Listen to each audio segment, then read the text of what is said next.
We now have the part 5 of the discussion. Here are the exercises or examples for this part. If you want to try answering them first, you may pause. If you want to see the solutions, you may continue playing.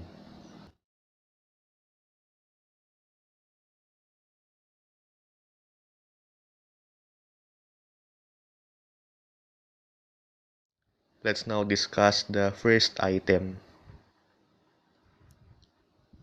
Find the equation of the tangent plane to the surface parametrized by this vector equation at the point where the ordered pair UV equals 3, 0. We first compute for the vector r of 3, 0.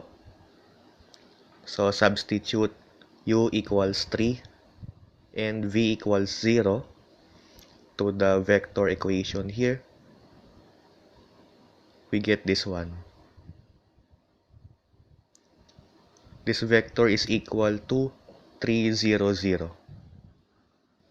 Cosine 0 is 1. So yung x component ay 3. Sine 0 is 0. So the y component is 0. And sine pi times 3 is sine 3 pi, which is 0. So the z component is 0.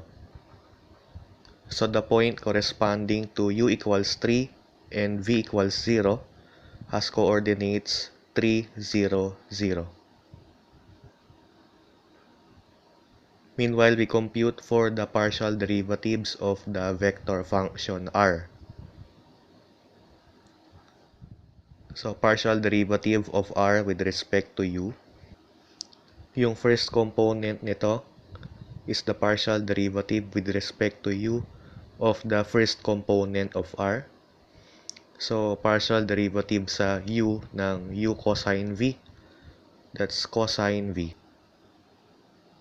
Second component nito is the partial derivative with respect to u of the second component of r. So, partial derivative sa u ng 3u sine v. That's 3 sine v. The third component of this is the partial derivative with respect to u of the third component of r. So, partial derivative sa u ng u sine pi u. So, we use the product rule to get pi u cosine pi u plus sine pi u. So that ru of 3, 0, saan to equal? Substitute lang u equals 3 and v equals 0 to get this,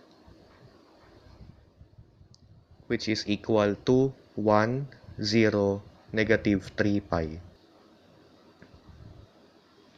Cosine 0 is 1.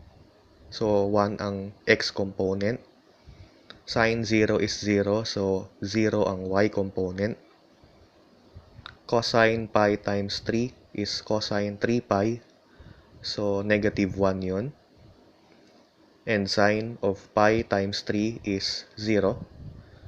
So, itong part na to is equal to negative 3 pi. And we now get the partial derivative with respect to v of the vector r. First component nito is the partial derivative with respect to v of the first component of r.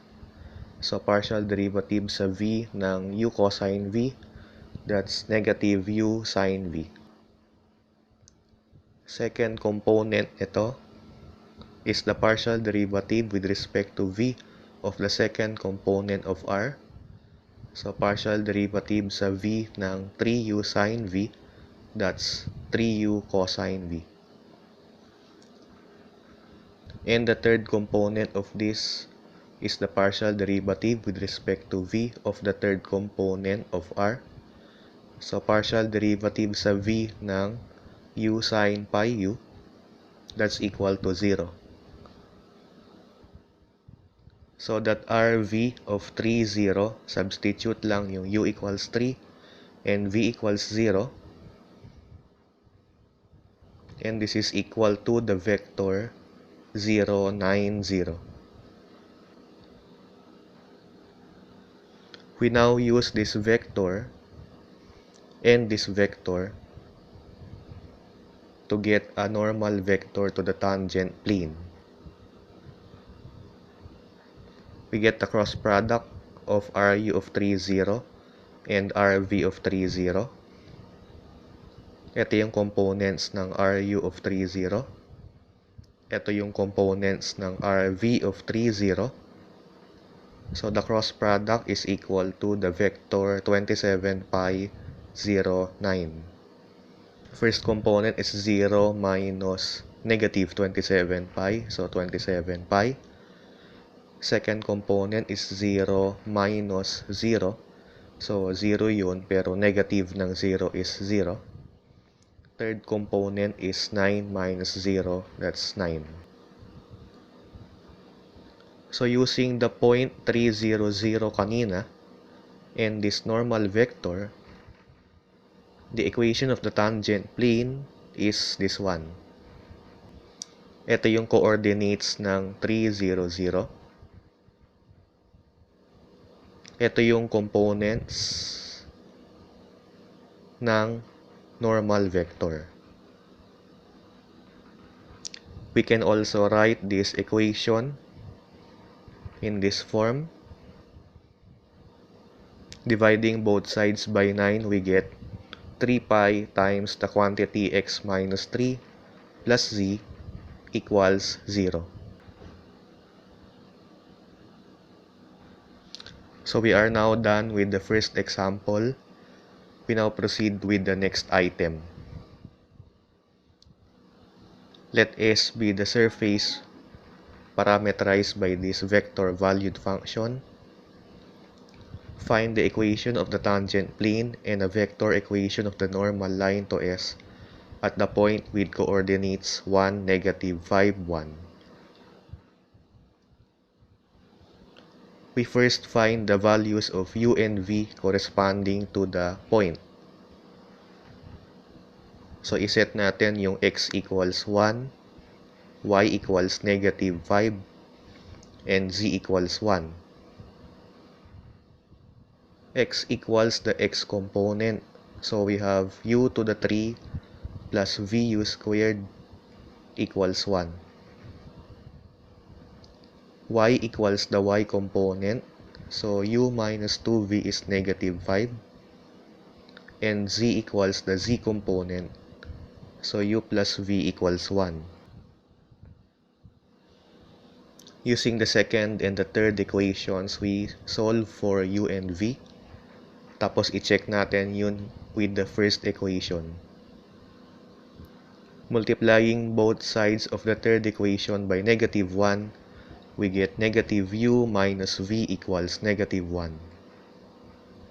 So, pag in-add natin to with negative u minus v, it's just equal to negative 5 minus 1. So, we have negative 3v equals negative 6, or v equals 2. Substitute natin yung v equals 2 to any of the second or the third equations to get u equals negative 1. We now compute for u to the 3 plus vu squared. Substitute itong value ng u at yung v. We get this expression. So, equal to sa negative 1 plus 2 or 1. Since this equals this, consistent ito dun sa first equation. Therefore, the values of u and v that correspond to the given point are u equals negative 1 and v equals 2. Meanwhile, we compute for the partial derivatives of the vector function r. Let's go to the partial derivative with respect to u. First component nito is the partial derivative with respect to u of the first component of r. So, partial derivative sa u ng u to the 3 plus vu squared. That's 3u squared plus 2vu. Second component nito is the partial derivative with respect to u of the second component of r. So, partial derivative sa u ng u minus 2v. That's 1. Then, the third component of this is the partial derivative with respect to u of the third component of r. So, partial derivative sa u ng u plus v, that's equal to 1. So, that ru of negative 1, 2. Substitute lang yung u equals negative 1 and v equals 2. So, we get this. Yung first component equals sa 3 minus 4, that's negative 1. So, this is equal to negative 1, 1, 1. Let's now compute for the partial derivative with respect to v. First component nito is the partial derivative sa v ng first component ng r. So, partial derivative sa v ng u to the 3 plus vu squared, that's equal to u squared. Second component, partial derivative sa v ng second component of r. Partial derivative sa v ng u minus 2v, that's negative 2. And the third component, partial derivative sa v ng third component ng r. So, partial derivative sa v ng u plus v equal to 1. So, that rv of negative 1, 2, substitute u equals negative 1 lang dito to get the vector 1, negative 2, 1. Gamitin natin tong vectors na to to find a normal vector to the tangent plane. A normal vector would be the cross product of these two vectors. Ito yung components ng ru of negative 1, 2. Ito yung components ng rv of negative 1, 2. So, the cross product is equal to the vector 3, 2, 1. First component is 1 minus negative 2, that's 3. Second component is negative 1 minus 1. So, negative 2, pero negative ng negative 2 is 2. Third component, 2 minus 1, that's 1. Using this point and this normal vector, the equation of the tangent plane is 3 times the quantity x minus 1 plus 2 times the quantity y plus 5 plus z minus 1 equals 0. Kunin naman natin yung normal line. The normal vector 3, 2, 1 is also the direction vector of the normal line.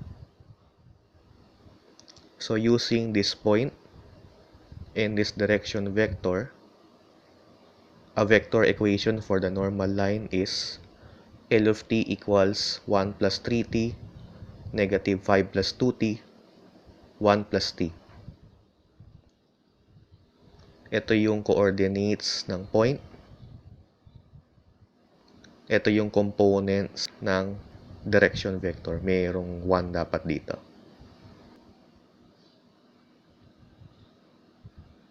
So that ends this example.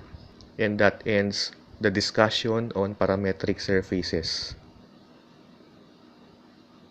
If you have any questions, you may ask your teacher. Thank you.